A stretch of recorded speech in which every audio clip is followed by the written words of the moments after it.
Hello world! My name is Leo, and today I am discussing my thoughts and theories so far on Deltarune Chapter 3.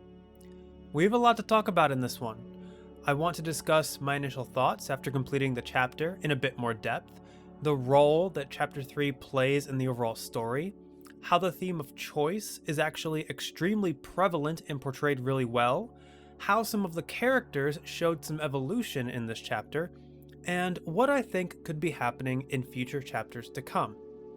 But before getting into any of that, I wanted to once again thank everyone who commented on the final video of my Chapter 3 Let's Play. When I voiced my initial final thoughts, it was important to me that I have other perspectives to weigh in and give their opinions. I wanted to see the chapter from other points of view and understand what people both liked and disliked about it. And you guys did not disappoint. So many people commented on that video, and the vast majority of you were incredibly thoughtful, kind, understanding, and insightful. I could feel the passion you guys have for this game, and you all brought up extremely valid points that gave me a lot to think about. To me, you guys represent the best of the Deltarune community, and for that, you all should be extremely proud of yourselves, and I can't thank you guys enough for how welcome you all have made me feel in this space.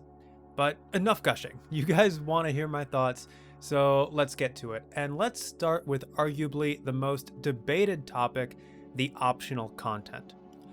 First off, I want to better lay out why I felt the way that I felt, and what I meant when I said that it felt like this chapter had important story moments in its optional content. And please keep in mind that this is all subjective. Going into this chapter, I was expecting it to build on the ideas laid out in the previous two chapters. At the end of both of those chapters, I had said that it felt like Deltarune was laying the groundwork for what was to come, making sure all the pieces were put into place before really advancing the plot. So in my head, Chapter 3 would be the time when those story ideas would start to be built upon. Now, we'll talk about what role Chapter 3 actually plays in the story in the next section, but in terms of those story ideas, Chapter 3's main story did very little to move them forward in my opinion. There was Ralsei's exposition at the beginning, the Toriel reveal, the night fight at the end, and that's basically it. The vast majority of the chapter feels almost disconnected from the overall plot in a way, and that really surprised me.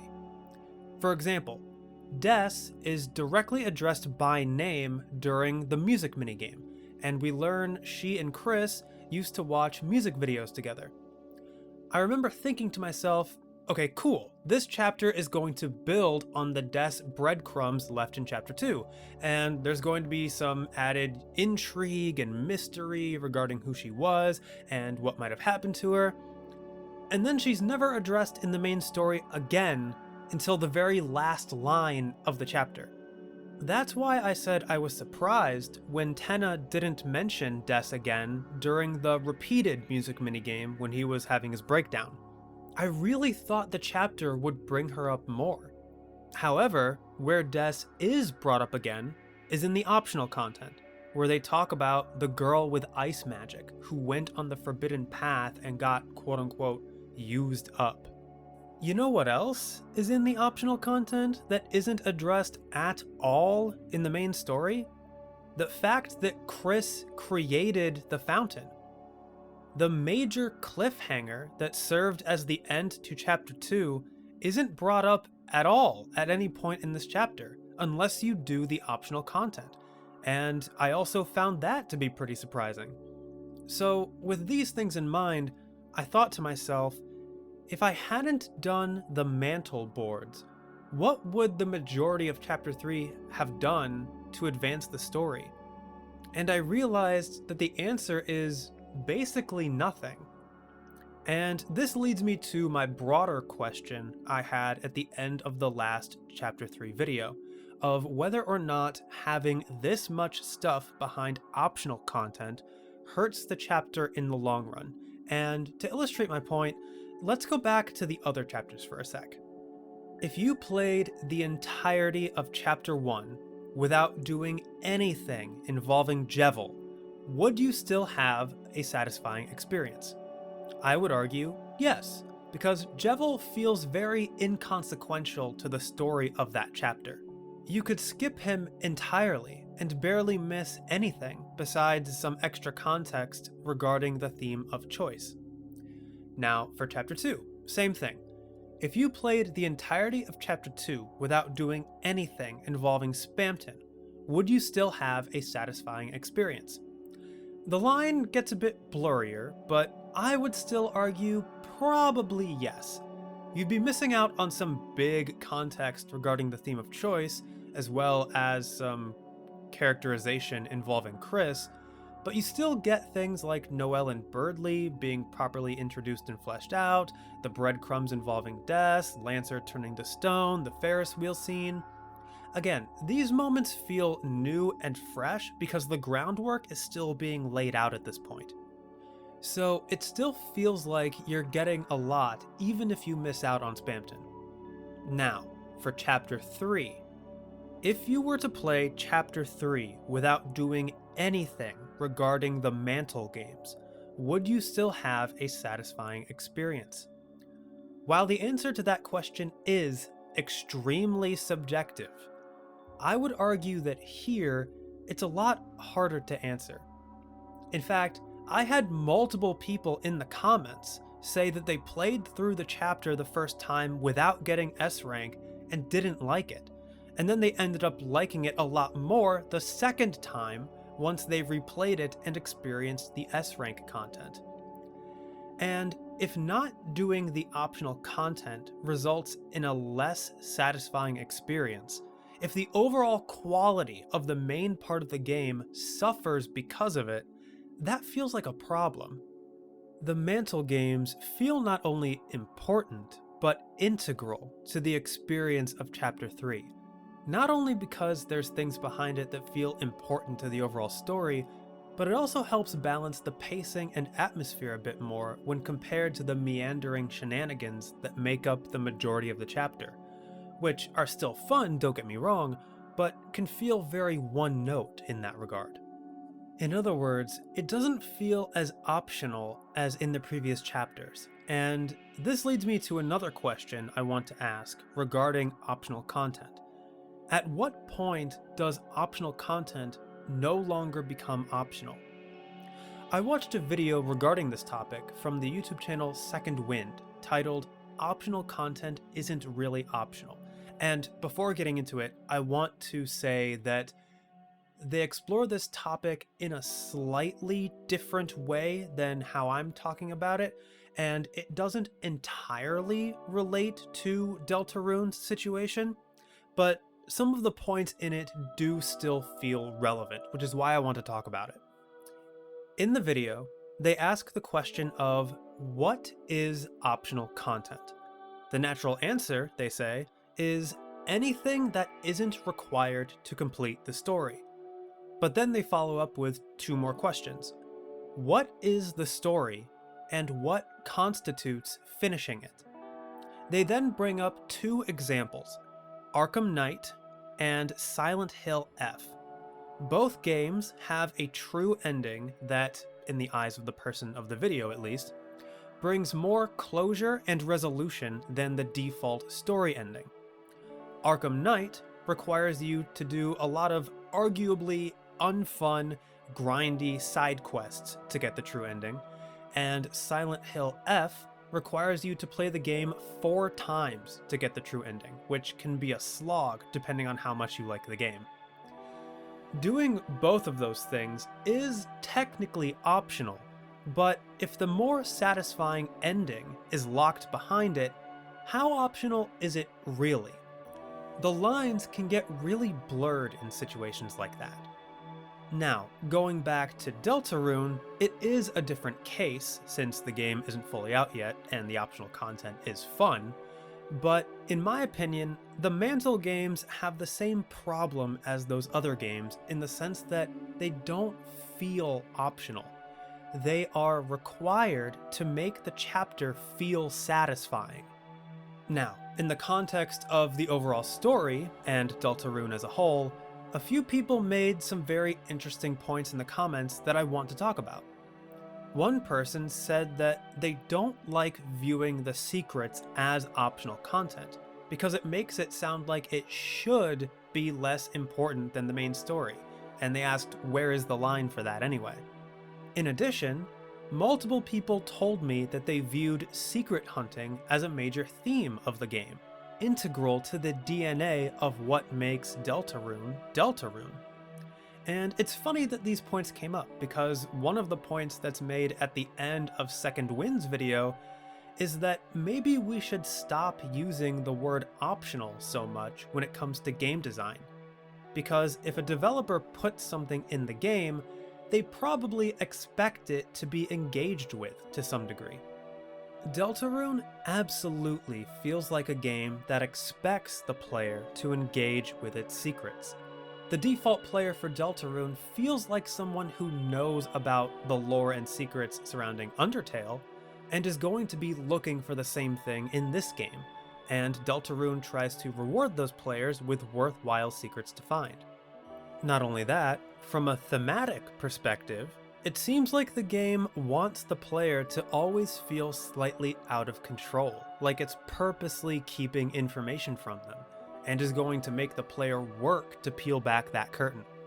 It truly adds to the atmosphere and feel of the game and story as a whole, and in that context, it makes complete sense that you'd want the secrets to feel important. That's really cool, and for the most part, it has enhanced and added to the storytelling. Now, as it stands, there's no way to really know how this topic will evolve with the game still being unfinished. There are other things I could talk about, like how important the shadow crystals might be, how Kris's perceived character development and motivations would be affected by not doing the optional stuff, but we won't know for sure how those things will be affected until the rest of the chapter's released. For all I know, future chapters could completely recontextualize all of my perceived problems, and I'll end up loving everything about Chapter 3. Heck, people already tell me that Chapter 4 might do exactly that, so we'll see. And while we're on that topic, I do want to reiterate something else that I said at the end of my last video. I do like Chapter 3. Out of all the chapters, this one feels like it takes the most creative swings, and I absolutely respect that. The game boards themselves are really fun, both the main ones and the mantle ones. The minigames also end up feeling really fun as well, and I liked how they were remixed into something much more urgent during Tenna's battle. Overall, all of this felt really different from other RPGs I've played, and there's no doubt that with elements like this, Deltarune establishes an identity that feels purely like its own. In addition to this, while I have some complaints regarding the pacing, I actually quite enjoyed the way this chapter was structured, if that makes any sense.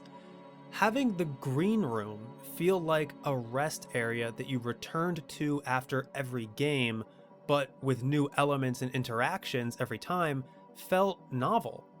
I liked the feeling of scouring every corner of that area, trying to find all the stuff that had changed since I'd last been there.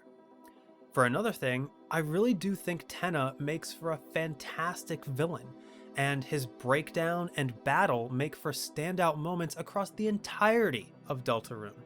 And finally, the ending also made for an effective, emotional, and narrative twist, bringing a lot of anticipation for what's to come.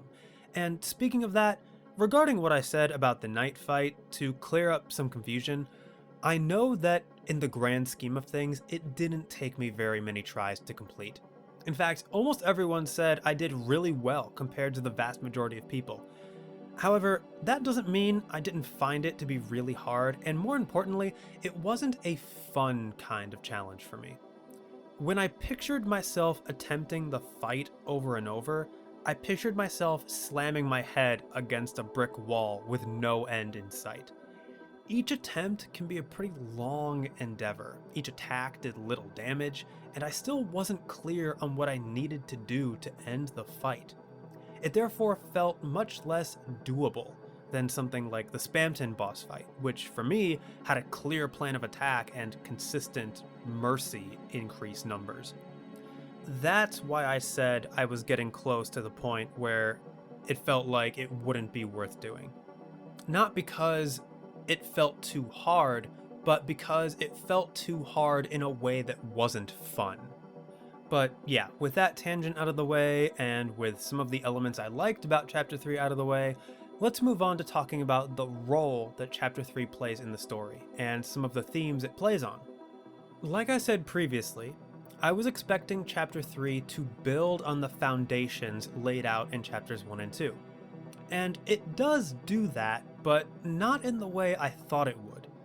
In my initial final thoughts of my last Chapter 3 video, I called Deltarune a story-driven game. But as people in the comments pointed out, the primary driving force behind the game is actually its characters. The story is important, but the character moments are what make up the bulk of your time with Deltarune, and nowhere is that seen more than in Chapter 3. Here, it's the characters' personalities and interactions that are built upon and are the focus of this chapter, both to its strength and detriment. It almost feels like Chapter 3 disconnects itself from the rest of the story, taking a break to let the characters have shenanigans. Heck, someone in the comments even compared Chapter 3 to a filler arc in an anime. But I have my own comparison that I want to draw. Do you guys remember Stranger Things Season 2? In the second half of the season, there's an episode where the house the characters are in is being surrounded by monsters, and the situation looks really dire because Eleven isn't around. She ran away earlier in the season. So the tension is building, you're wondering how they're going to survive, and then the episode ends with Eleven arriving. She's also goth now. So where has Eleven been this whole time? Well, the following episode is entirely devoted to going back in time and exploring what happened to Eleven after she left. She is the sole focus, and it helps a lot when it comes to fleshing out Eleven's motivations and mindset going forward, and showing her evolution as a character. It's a pretty good episode, and I even saw a review saying that it was a necessary episode. However, that episode is almost universally disliked, and the main reason for a lot of people is that it basically kills the pacing of the season, especially given all of the build-up and tension that remained unresolved in the previous episode. Going back to Chapter 3, I don't think it's nearly as bad as that, since it's not like this chapter dropped in the middle of the climax. But it definitely has some of the same problems, since it takes a break from any kind of story build-up in favor of character development, and it does have an effect on the pacing. Something else that I saw in the comments that I thought was a really good point is that Chapter 3 doesn't have an urgent goal until like 60% of the way through the chapter, which is different from the previous chapters, and makes it feel like the chapter is kind of meandering or coasting up until the pin drops and Tenna goes mask off. However, that being said, I've thought about how it might be done better, not trying to fix the chapter, just thinking of alternate ways the character development could have been done, and I don't think there's any better way that it could have been done without making it all feel either too rushed or too drawn out. This really is one of the best ways that it could have been done given everything laid out before versus what might be coming, and I think Toby Fox recognized that. A lot of people told me that Toby purposely released chapters 3 and 4 together because he wanted to balance the fun shenanigan chapter with a very story-heavy chapter. So I think he knew that chapter 3 had flaws, but there wasn't really any other good way to do what he wanted to do. And to be fair, what he's done as a whole isn't actually that bad. In fact, most of it is really great. The character moments are very heartfelt and touching, and it plays on the game's themes in interesting ways. Take Ralsei, for example. In this chapter, the awareness that Ralsei isn't real is very much a shadow hanging over everyone's heads. He feels a large amount of guilt, not only because he can't be there for Susie and Kris like he wants to be, but because he thinks it's unnatural for him to be feeling anything at all. So his desire to play Tenna's game with Susie, and the fact that he's getting lost in games to the point that he's forgetting about the fountain, is entirely understandable. This illustrates one of the main themes of the chapter, escapism, which actually plays really well into the theme of choice, specifically inevitability. Escapism is often used as a coping mechanism to escape from the responsibilities or hardships of everyday life. It's a way for you to try to find a feeling of control and peace when everything else feels so out of your control. And this doesn't just apply to Ralsei, but to Tenna as well. If Spamton in Chapter 2 is the embodiment of lack of agency, then Tenna is the epitome of trying to delay the inevitable. The whole reason for the games, and for why Tenna never wants to stop playing, is because he wants to do everything he can to avoid becoming obsolete. That is his inevitable fate as technology advances, and he's desperately trying to escape that. But obsolescence is the inevitable fate of all technology, and Tenna is no different. The game has to end, and the future has to be confronted. It's no wonder that Tenna starts having a breakdown as he faces the prospect of the game ending and him being cast aside. This is honestly such a cool way to portray inevitability, and it makes me very optimistic when it comes to seeing how this theme will evolve going forward. Moving on from Ralsei and Tenna, let's talk about Kris. This chapter felt extremely relevant for characterizing Kris in greater depth. They did create this fountain after all, and with that comes hints about their home life, as well as their desires. This is even reflected in Tenna as well, who longs for things to go back to the way they were. Kris's whole family and friends together, relaxing in front of the TV. It's clear that Kris also has a longing, or even a nostalgia, for things to be as they once were. Before their parents tore themselves apart, before Asriel left, before Des was taken from them. They don't have control over anything in their lives. Heck, they don't even have control of themselves right now. Like I said in the Thoughts So Far video for Chapter 2, this could play into why they're acting out and resorting to drastic measures to get what they want.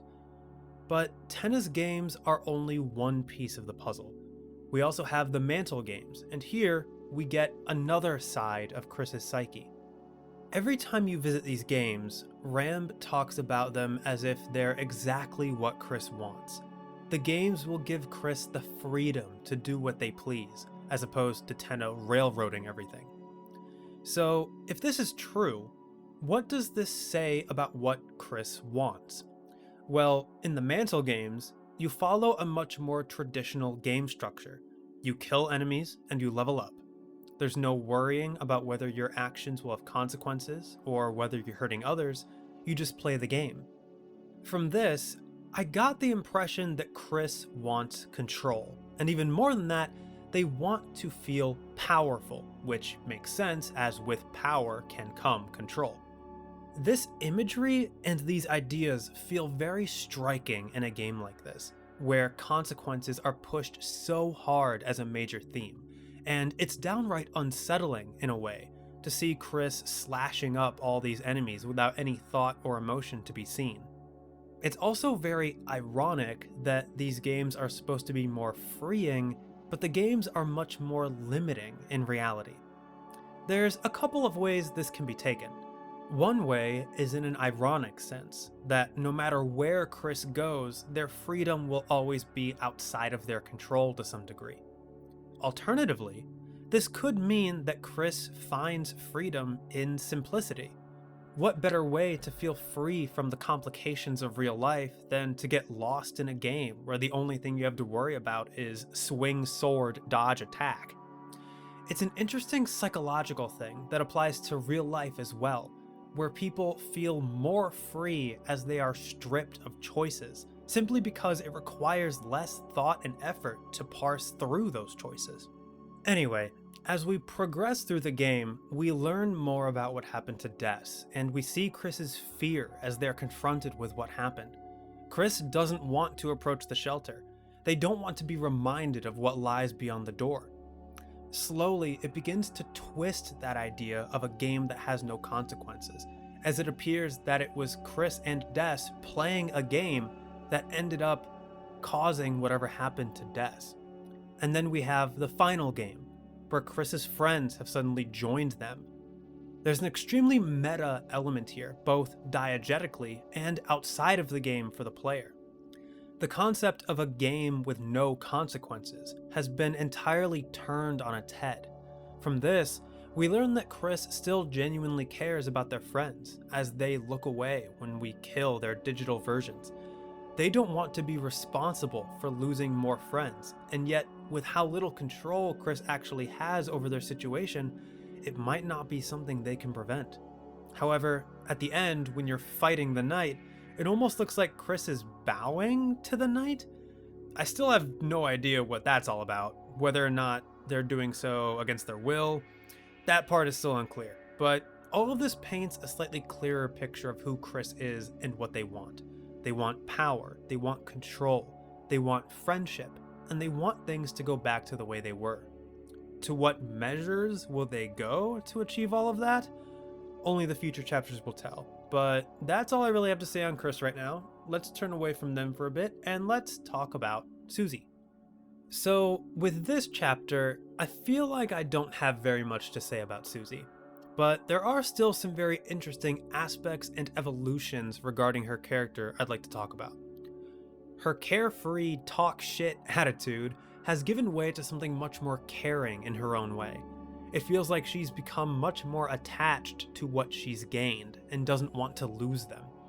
Even more than that, she wants to be there for her friends and wants them to feel like they belong in the same way she feels like she's found a place to belong. This can be seen in her reaction to Ralsei's story about what darkness are, her willingness to go along with the games for Ralsei's sake, her story after Tenna's fight. Her brash personality is still on full display, but she also seems to be undergoing one of the more radical changes throughout the game. Furthermore, in that story at the end of the game, we get to kind of see how she became who she is. She sees herself as broken, and so she purposely pushes people away. So finally having a place where she belongs is a big deal to her, and she wants to protect it at all costs. And with the ending of the chapter, the story seems to be setting up to bring Susie's carefree personality and confront it head on with the reality of what can happen in the dark world and the dangers that are out there. So yeah, I'm very interested to see how she evolves going forward. But speaking of Susie, I now want to talk about what I think is going to happen in the future of Deltarune. And the perfect place to start is when Susie walks in while Kris is playing the final Mantle game.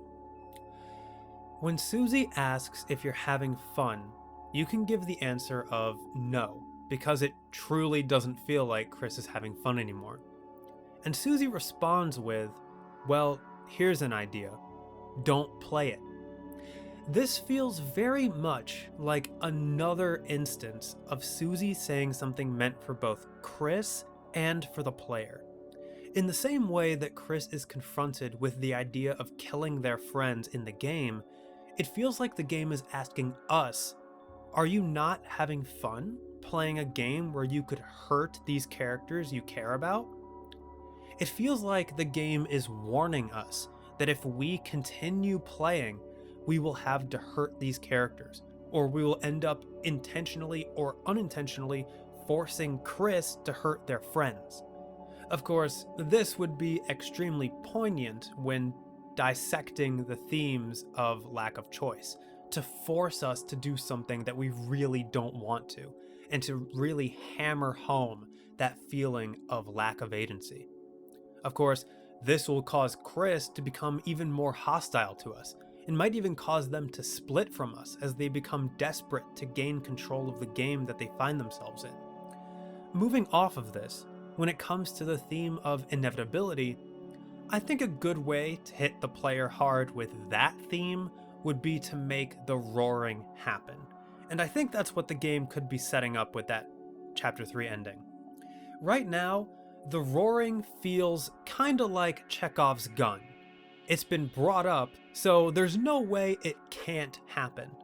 But while other stories might make the roaring be the climax and the player ends up preventing it, in Deltarune, I feel like the roaring will end up happening much earlier, the end of Chapter 6 at the absolute latest, and the player will be confronted with not being able to prevent it. We'll probably try to rescue Des and Undyne, fight the night again, do our best to close every fountain, but all of our work will end up being for nothing.